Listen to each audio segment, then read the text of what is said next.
We expect community mediation spaces to be safe. We expect the people elected to resolve our local disputes to listen, negotiate, and maintain peace. But in rural Bihar, India, a residence meant for civic resolution operated as a site of sanctioned violence. On February 25th, a 40-year-old Muslim woman named Roshan Khatun traveled to the home of her local village head. Her reason for visiting was entirely mundane. She needed to settle a standard rural land dispute, a common issue over property boundaries and agricultural tracts. To do this, she engaged with the local panchayat system.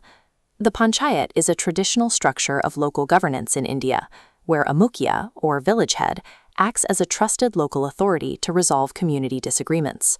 The entire system functions on trust. The village head's authority exists because community members make themselves vulnerable, bringing their disputes directly to the leader's doorstep. Roshan Khatun followed this established civic process perfectly. She sought out local leadership for standard mediation, and that exact compliance is what placed her squarely in a fatal trap. When Khatun arrived at the residence on the 25th, the mediation never happened.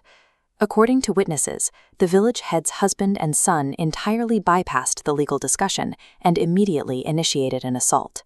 The two men grabbed Khatun, overpowered her, and threw her forcefully onto the ground. They kept her pinned in the dirt, continuously striking and violently kicking her in a sustained physical attack.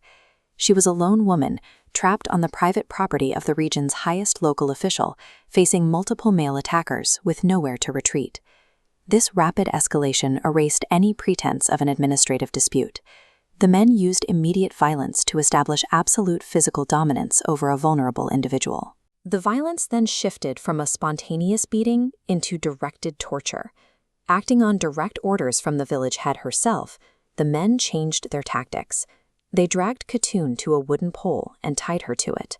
Rendered entirely captive and defenseless, she was forced to endure continued strikes. Khatun's physical endurance was uniquely strained. A practicing Muslim, she was strictly observing a sacred Ramadan fast at the time of the attack. Between the exhausting trauma of the continued beating and the requirements of her fast, she became severely dehydrated. Bound to the pole, she begged her attackers for a drink of water. They denied her request. Instead, they forced her to drink a mixture of urine and alcohol. Following this sustained abuse, Roshan Khatun was killed. The use of alcohol and bodily waste to violate her holy fast reveals a motive reaching beyond physical harm. It was a calculated attempt at total spiritual and systemic degradation.